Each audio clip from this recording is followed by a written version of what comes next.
شدشت خوينو زينانهم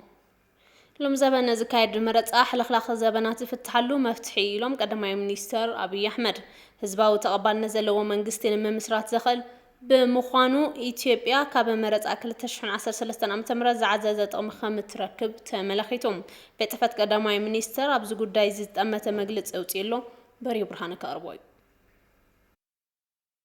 ቀዳማይ ሚኒስትር አብይ አህመድ መረጻ አመልኪቶም ንሕቶ ህዝቢ ካብ ጎዳና ናብ ፓርላማ ዝወስድ መረጻ ብዝብል ሐሳብ ኣብዘማ ሓላልፍዎ መልእኽቲ ናይ ለምዘበን መረጻ ሕልኽላኽ ዘበናት ዝፍትሕሉ መሳርሒ እዩ ኢሎም ወለው ኣብ ሃገርና ንብርክት ዝበሉ ዓመታት ሕቶታት ህዝቢ ተመስሪትካ ናብ ዲሞክራሲያዊ መንገዲ ክእቱ ኣይተኻእለን ዝበለ እቲ መግለጺ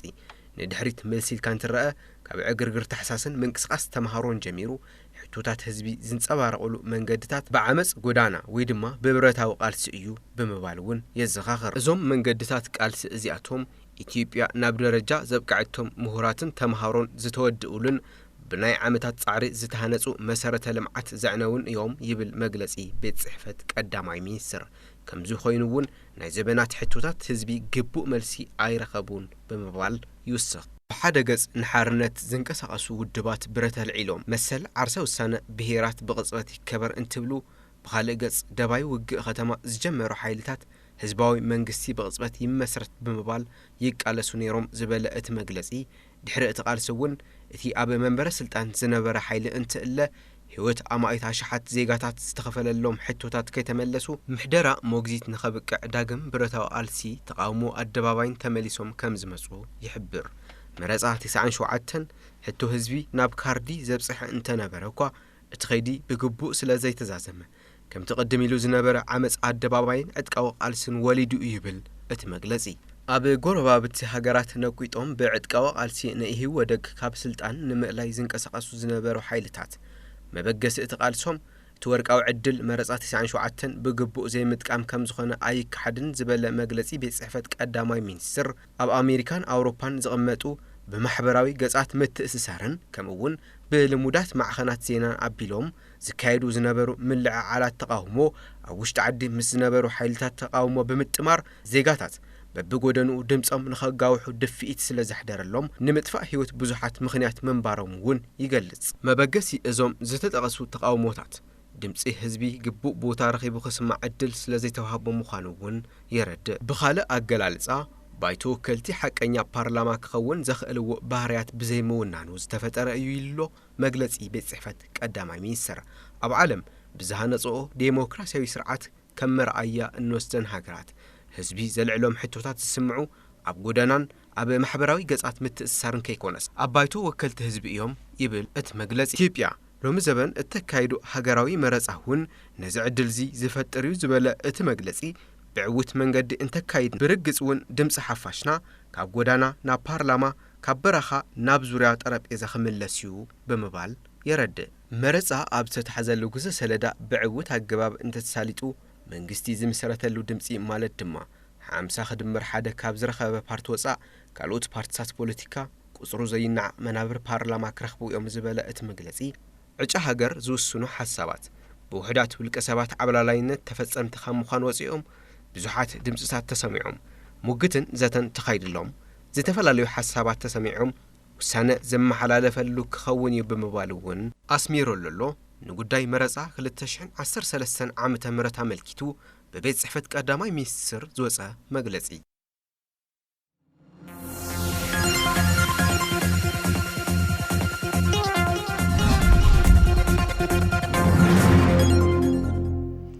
مزجبا مرزتين خلت تسمونات منوحو هاجراو بورد مرز إثيوبيا فليتوم كساب 14 ميزا كل تشحن 13 عام تمرت 18 مليون 427 شحن كل 239 زيجاتات كم تمزجبوز جلتات بورد توم مرزتي أب 4 حدا شحن 659 أبياتات مرزا كم تمزجبو جليتوم يخون بر مزجبا مرزتي أب فرق كفالات زهاجر زنجع بمجمارو بمخنيات حزرات مرداتاتن كالوت توم مرزتي نخمس جابو جزء بموسادون أب حدث أبي مرزا حدا شحن 507 رح نخمس جابو بمسار زوات حقي بفلام محدار كتما دي سباب زركو سنات أبياتات መረፃ ምዝገባ ምቁራፁን ተወሰኽቲ ጣብያታት መረፃ ኣብ ምኽፋት ከይዲ ክፍተት ብምፍጣሩን ምዝገባ መረፅትን ክልተ ሰሙናት ተነውሕሎ ኢሉ ስለዝኾነ ኣብ ክልል ዓፋርን ሶማሌን ንሰለስተ ሰሙናት ኣብ ካልኦት ከባቢታት ዝሃገር ንክልተ ሰሙናት ከም ዝተናውሐ ሃገራዊ ቦርድ መረፃ ኢትዮጵያ ኣፍሊጡሎም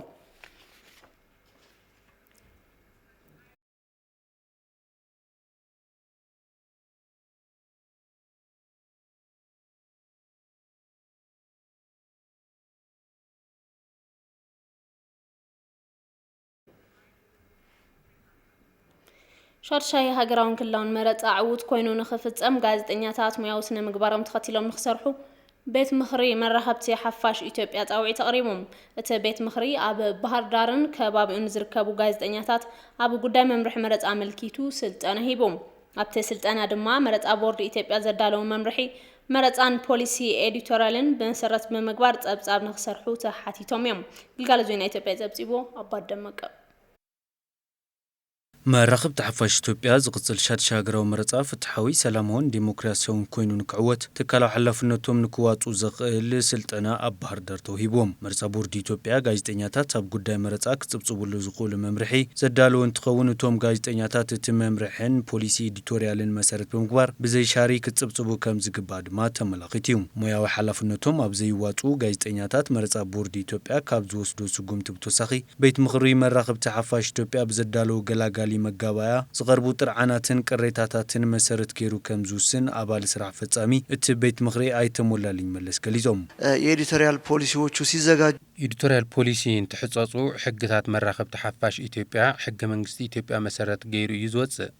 ብቀንዱ ድማ እቶም ጋዜጠኛታት እዚኦም መሰረት ገይሮም እንተሰሪሖም ዝቕጽል መረፃ ሰላማውን ውፅኢታውን ብዝኾነ መልክዑ ዕውት ንክኸውን ሓላፍነቶም ክዋፁ ይኽእሉ እዮም ስለዝኾነ ድማ ቀጻሊ ሻድሻይ ሃገራዊ መረፃ ዓብዪ ምድላው ዝተገበረሉን ንኢትዮጵያ ህንፀት ስርዓት ዲሞክራሲ ወሳኒ ስለዝኾነ እዚ ውፅኢታዊ ንክኸውን ድማ መራኸብቲ ሓፋሽ ናይ ባዕሎም ሓላፍነት ክዋፁ ይግባእ ጋዜጠኛታት ኩሉ ግዜ ሓላፍነቶም ሕግን ስርዓትን ማእኸል ገይሮም ዝሰርሑ እንተኾነ እውን ኣብ መረፃ ግና እኹል ዝኾነ ጥንቃቐ ምግባር ከም ዘድሊ በዓል ሞያ ሕጊ ሰሎሙን ግርማ ገሊጾም ጋዜጠኞች እንግዲህ ዘገባውን ሲያከናውኑ ጋዜጠኛታት ጸብጻብ እንተዳልው ብሓላፍነት ክኸውን ኣለዎ ሰላም ሃገር ክህውኹ ዝኽእሉ ሓደ ብሔር ምስ ካልእ ብሔር ከጓንጹ ዝኽእሉ ፖለቲካዊ ውድብ ምስ ካልኦት ፖለቲካዊ ውድባት ዘጓንጹ ካብ ዝኽእሉ ስራሕትታት ክንዕቀብ ይግባእ ስነ ምግባር ሙያኦም ክሕልው ይግባእ ዘቕርብዎም ጸብጻብ ድማ ብመረዳእታ ዝተደገፉ ክኸውን ይግባእ ትኽክለኛ ዝኾነ መረዳእታ ካብ ትኽክለኛ ሰብ ብምሕታት ኩሉ ዘማእኸለ ከቕርቡ ይግባእ ብበለካለ ክዕካ ኾነ ብሳልሳይ ኣካል ካብ ዝሰምዕዎ ጸብጻብ ተላዒሎም ዜና ኾነ መደብ ከሰናድኡ የብሎምን ኣብቲ ስልጠና ዝተረኸቡ ጸሓፊ ክልል ኣምሓራ ማሕበር ጋዜጠኛታት ኢትዮጵያ ኣይተ ኣቻሜለህ ካሳ ጋዜጠኛታት ዓርሶም ካብ ዝፍትኑ ኩነታት ክሕልው ከም ዝግባእ ድማ ገሊጾም እዮም ረቂቅ የሆኑ ረቀቕቲ ዝኾኑ ስነ ምግባር ጋዜጠኛታት ክፍትኑ ዝኽእሉ ኣተሓሳስባታት ንክርሕቑ እዚ ስልጠና ዓብዪ ዓቕሚ እዩ ስለዝኾነ ድማ እዚ ኣብ ዘይኽብሩ ጋዜጠኛታት እቲ ማሕበር ብመተሓዳደሪ ስሪት መሰረት ገይሩ እዩ ዝኸይድ ኣብቲ ስልጠና ዝተሳተፉ ጋዜጠኛታት ድማ ኣብ ጸብጻብ መረፃ ጋዜጠኛታት ስነ ምግባራዊ ሓላፍነቶም መሰረት ብምግባር ክሰርሑ ከም ዝግባእ ድማ ኣመላኺቶም እዮም ከቅድመ ምርጫ እስከ ድህረ ምርጫ ያሉ እንቅስቃሴዎች ኣብ ቅድመ መረፃ ክሳብ ድሕረ መረፃ ዘሎ ምንቅስቓስ ክንጽብጽብ ግድን ስለዝኾነ ኣብ ሕድሕድ ምንቅስቓሳትና ሙያዊ ሓላፍነትና ካብ ዝኾነ እዋን ንላዕሊ ክንዋጻእ ከም ዝግብአና እዩ ዝስምዐኒ እቲ ቤት ምኽሪ ጋዜጠኛታት ሙያ ሓላፍነቶም ማእኸል ገይሮም ብምስራሕ ግቦም ንክዋፁ ድማ ኣተሓሳሲቡ እዩ ርዕሰ ምሕዳር ክልል ኦሮሚያ ተሽመልስ ኣብዲሳ ኣብ ወረዳ ምዕራብ ሸዋ ከተማ ጊንጭ ተረኺቦም ካርድ መረፃ ወሲዶም ኣይተሽመልስ ካርድ መረፃ ኣብ ዝወሰድሉ እዋን ከም ዝገለጽዎ ምምራፅ ዝኽእሉ ዜጋታት ካርድ ብምውሳድ ዲሞክራሲያዊ መሰለም ክጥቀሙ ጸዊዖም ያንዳንዱ ሰው ካርዱን መውሰድ አለበት መረፃ ለሙዘበን ኣዝዩ ወሳኒ እዩ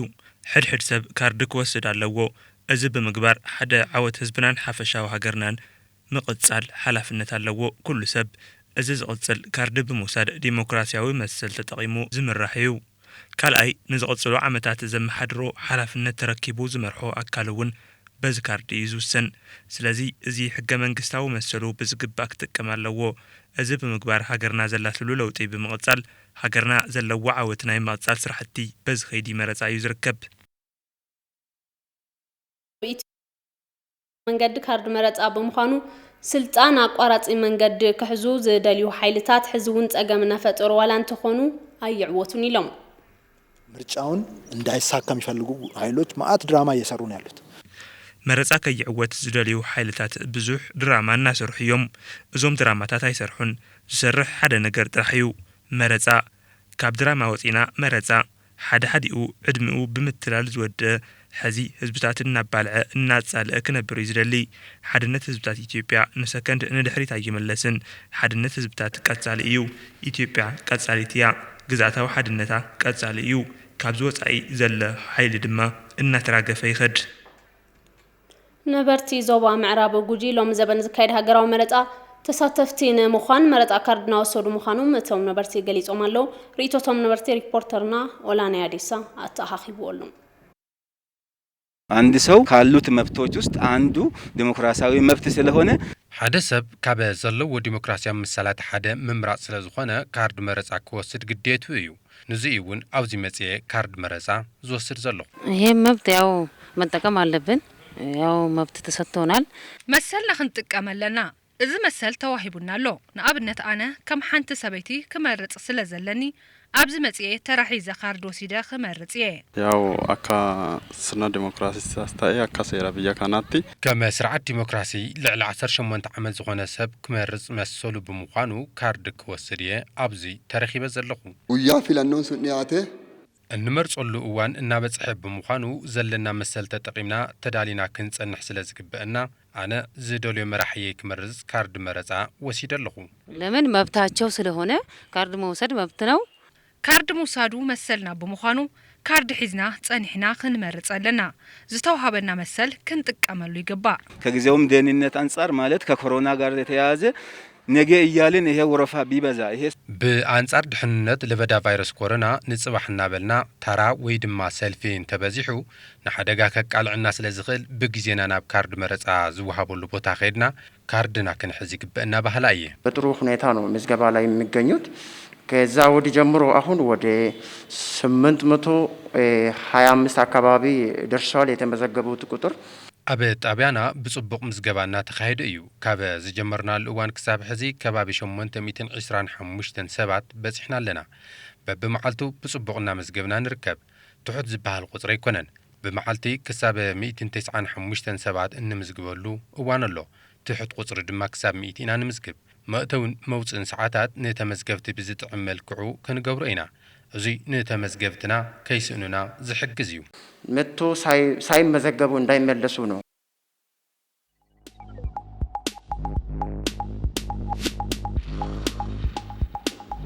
ብመራጻይነት ንምምዝገብ ዘብቅዑ መዐቀነታት ኢትዮጵያዊ ዜጋ እንተኾይኑ ኣብ ዕለት ምዝገባ ዕድሚኡ 18 ዓመትን ልዕሊኡን እንተኾይኑ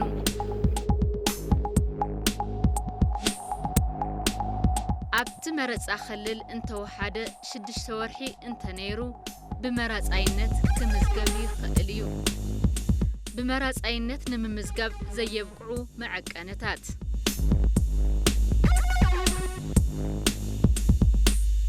ብምኽንያት ሕማም ኣእምሮ ዓቕሚ ምውሳን ዘይብሉ ምዃኑ ስልጣን ብዘለዎ ኣካል ወይ ከዓ ብቑዕ መረዳእታ ዝቐረበሉ መሰል ምምራጹ ብሕጊ ወይ ከዓ ብመሰረት ግቡእነት ዘለዎ ውሳነ ቤት ፍርዲ ዝተገደበ ሰብ ብመራጻይነት ኣይምዝገብን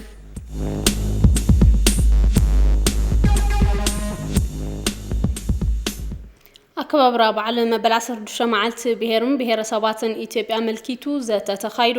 ኣብ ከተማ ድሬዳዋ ዝኽበር መበል 16 ብሄርን ብሄረሰባትን ኢትዮጵያ ኣብ መሪሕ ትልመድ ሂቡ ኮሚቴ መተሓበረት በዓል ዘተካይዱ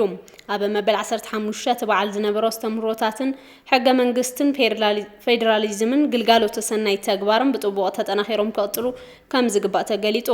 ካብ ኣከባብራ በዓል ዝሓለፈ ዓመት ክመሓየሹ ካብ ዝግብኦም ተግባራት ኣከባብራ በዓላት ኣብ ክልላት ከምኡውን ሽፋን ሚድያን ስራሕቲ ርክብ ህዝብን ትኹረት ተዋሂቦም ኣለው ኣብቲ ዘተ ኣፈ ጉባኤ ቤት ምክሪ ፌደሬሽን ኣይተ ኣደም ፋራሕ ኣፈ ጉባኤታት ቤት ምክሪ ክልላትን ካልኦት ሰብ ብፅዒት ኣካላትን ተረኺቦም እዮም ክብል ሪፖርተርና ኮሰን ብርሃኑ ጸብጺቦም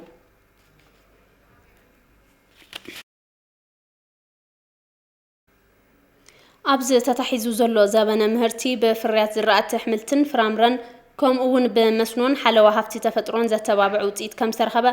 ቢሮ ሕርሻ ኦሮሚያ ፍሊጦም ሓላፊ ቢሮ ሕርሻ ተኽልል ኣይተ ዳባ ደበሌ ከም ዝተዛረብዎ ኣብቲ ዘበነ ምህርቲ 6.1 ሚልዮን ሄክታር መሬት ንምሕራስ ተተሊሙ 6.3 ሚልዮን ሄክታር መሬት ብዝራእቲ ንምሽፋን ተኻኢሉ እዮም መፍረያይነት ብዝምልከት መብርህ ዝሃቡ ኣይተ ዳባ 191 ሚልዮን ኩንታል ንምእካብ ተተሊሙ ካብ ውሽጡ እዚ 183 ሚልዮን ኩንታል ምህርቲ ተሓፊሱ ኢሎም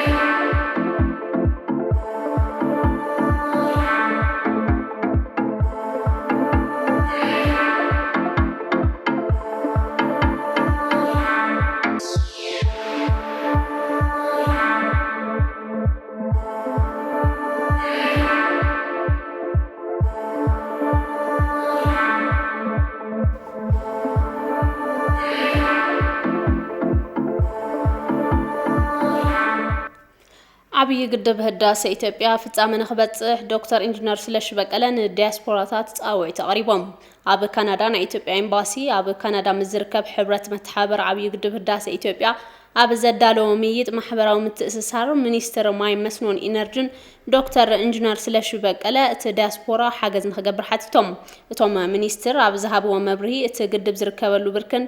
الدياسبورا كجبروز جبان جر مبرهي هبوميم هاجروا ملكت زخونة هنت عبي قدب هداسة إثيوبيا نمززام عب كندا زركبوا دياسبوراتات بحابات أو بموبايل حاجة زمت أنا خيرهم كقتلوا كم زقباون تسوي عميم وثم دياسبوراتات نبعلهم لك كم إثيوبيا أمبسادر بموتار إثيوبيا أبا يزلوا مسل بفتحون نخط كم نمحبر سبع عالم كاسمعوا محتاتهم منيستر قدات وطعيم أفليتهم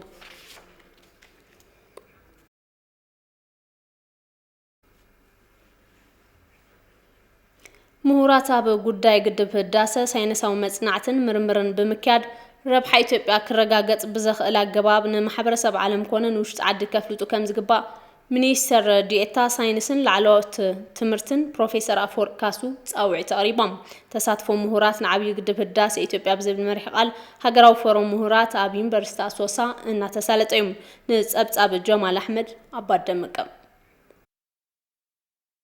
بمتحبار مينستر ساينسن لعلواي تمرتن فيدري بيت صحفت متحبار حزباوي تساتفو عبي قدب هداسة إثيوبيا يونيفرسيتي اسوسا استدالو فرم مهورات اب يونيفرسيتي اسوسا ان تسالط يركب أفورم مهران عبي قدب هداسة إثيوبيا استرخبو مينستر ديتا ساينسن لعلواي تمرتن بروفيسور أفور كاسو فرمو اب قداي عبي قدب هداسة إثيوبيا استفلالو صناعاتن مرمراتن ساينساو برغونه أقباب بمكيال ربح إثيوبيا كرغاغص بزغل منقدي نكسرحو مماخري مدرخ مخانو غليصوم በተለያየ ጊዜ የሚካሄደው የምሁራን ፎረም ትኩረት ፎረም ምሁራት ክኸውን ዝግብኦን ብእምነት ክሰርሕሉ ዘለዎ ምን መንግስቲ ኢትዮጵያ ኣብ ዓብይ ግድብ ህዳሴ ኢትዮጵያ ዝወስዶ ዘሎ መርገጺ ብምድጋፍ ረብሓ ኢትዮጵያ ከረጋግጽ ብዝኽእል መልክዑ ንኽፍጸም በሓባር ኮነ ብውልቀ ዘይሕልል ጻዕሪ ብምግባር ንዕውትነት ከይዲት ግድብ ብፍልጠትን ብሞያን ብምሕጋዝ በቢዩኒቨርሲቲውን በብትካላት ምርምሩን ዝስርሑ ዘለው ስራሕቲ ኣብ ጉዳይ ከባቢያዊ ልምዓትን መፋሰስን ሃፍቲ ንምትእኽኻ ምስራሕ እዩ ዋና ዳይሬክተር ቤት ጽሕፈት ህዝባዊ ተሳትፎን ምትሕባርን ሃገራዊ ቤት ምክሪ ዓብይ ግድብ ህዳሴ ኢትዮጵያ ዝኾኑ ዶክተር አረጋው በርሀ ብተሳትፎ ኢትዮጵያውያን ዝስራሕ ዘሎ እቲ ግድብ ክሳብ ሕዚ ብር 15.3 ቢልዮን ምእካቡ ብምሕባር ህንጸት አፈጻጽማ እቲ ግድብ ድማ ልዕሊ 79 ሚሊዮን ምብጽሑ አፍሊጦም እዮም መላው ህዝባችን ከጫፍ ጫፍ ለታላቁ ህዳሴ ግድብ ملا ህዝብታት ኢትዮጵያ ብህልኽን ሕራን ካብ ጫፍ ክሳብ ጫፍ ተላዓዒሎም ሓገዝ ኣብ ምብርካት ዝርከቡ እንትኸውን ኣብዚ ሕዚ ሰዓት 15.3 ቢልዮን ብር ካብ ህዝቢ ክእከብ ተኻኢሉ እዩ። ህንፀት እቲ ግድብ ድማ ልዕሊ 79 ሚእታዊ ክበጽሕ ኺኢሉ ኣሎ። ፕሬዚዳንት ዩኒቨርሲቲ ኣሶሳ ዶክተር ከማል አብዱራሂም ብወገኖም ጉዳይ ዓብይ ግድብ ህዳሴ ኢትዮጵያ ዩኒቨርሲታት ብዘላቅነት ክሰርሕሉ ዝግባእ ዓብይ ጉዳይ ምዃኑ ዝሓበሩ እንትኾኑ ምምሕዳር ክልል ቤንሻንጉል ጉሙዝ ብምውካል ኣብቲ መድረኽ ዝተረኸቡ ኣይተ ባበከር ከሊፋ ህዝብን መንግስትን ክልል ቤንሻንጉል ጉሙዝ ንህንፀት እቲ ግድብ ሓገዝ ከበርክት ምጽንሑ ብምግላጽ ንዕውትነት እቲ ግድብ ምሁራን ፈታሒ ጸገም ዝኾነ ስራሕ ክሰርሑ ከም ዝግባእ ገሊጾም። ኣብቲ ዝተሳለጠ መድረኽ ድማ ሰነድ ምስረታ ፎረም ምሁራን ዓብይ ግድብ ህዳሴ ኢትዮጵያ ቀሪቡ ምይይጥ ተኻይዱሉ እዩ። ኣብ ዝሓለፉ 24 ሰዓታት ውሽጢ ኣብ ልዕሊ 6299 ዝተገበረ ምርመራ ላቦራቶሪ ኮቪድ-19 1324 ሰባት ብቫይረስ ኮሮና ተታሒዞም ኣለዉ። ብሓፈሻ ቁጽሪ በቲ ቫይረስ ተታሓዙ ሰባት 222,279 በፂሑሎም። ብኻልእ ወገን 2734 ሰባት ካብቲ ሕማም ዝደሓኑ እንትኾኑ ብሓፈሻ 192,747 ሰባት ካብቲ ሕማም ድሒኖም ኣለዉ።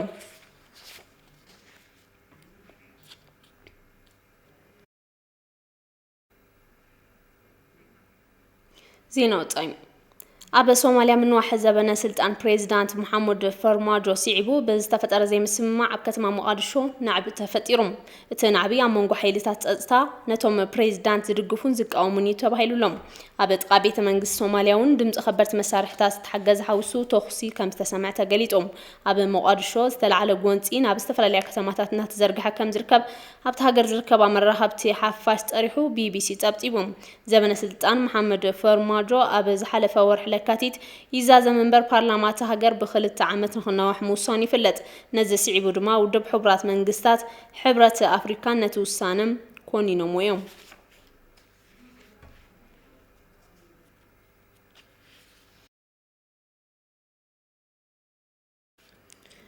ኣብ መላእ ዓለም ልዕሊ 1 ቢልዮን ክታበት ኮቪድ-19 ምዝርግሑ ኣብ ዙርያ ክትታብ ዝሰርሑ ትካላት ኣፍሊጦም። ይኹን እምበር ካብቲ 1 ቢልዮን ክታበት እቲ 58 ሚእታዊ ዝርከባ ሃገራት ኣሜሪካን ቻይናን ህንድን እየን። ኣብ መላእ ዓለም ንዜጋታት ብምኽታብ እስራኤል ቀዳሚት እንትትከውን ካብ 10 ዜጋታት እቶም 6 ከም ዝተኸተቡ ተሓቢሮም።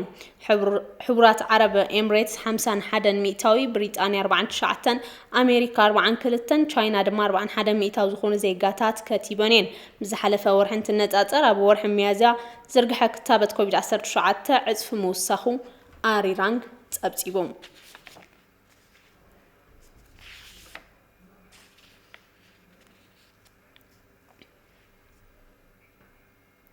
ኣብ ዋና ከተማ ህንዲ ኣብ ውሽጢ 4 ደቂቕ ብምኽንያት ቫይረስ ኮሮና ሞት ሓደ ሰብ ይምዝገብ ከም ዘሎ ተገሊጦም። ህንዲ ኣብ 1 ዓመት 332,730 ሓደሽቲ በቲ ቫይረስ ተታሓዙ ሰባት ምምዝጋባ ተፈሊጦም። እቲ ቁጽሪ ኣብ 24 ሰዓታት ኣብ ሓንቲ ሃገር ተመዝገበ ዝለዓለ ቁጽሪ ኮይኑ ተመዝጊብሎም። ኣብቲ ሃገር ዘሎ ለበዳ ቫይረስ ኮሮና ምውሳኹ ሲዒቡ ሆስፒታላት ግልጋሎት ሕክምና ምሃብ ከም ዘይከኣሉ ሮይተርስ ጸብፂቦም። እተን ሆስፒታላት ሕጽረት መተንፈሲ ኦክሲጅን ከም ዘጋጠመን ብምግላጽ ሰብ ሞያ ሕክምና ኦክሲጅን ቤተሰብ ተሓከምቲ እንትልምኑ ከም ዝተረኣየ ተሓቢሮም። መንግስቲ እቲ ሃገር ካብ ዝተፈላለዩ ከባቢታት ናብ ከተማ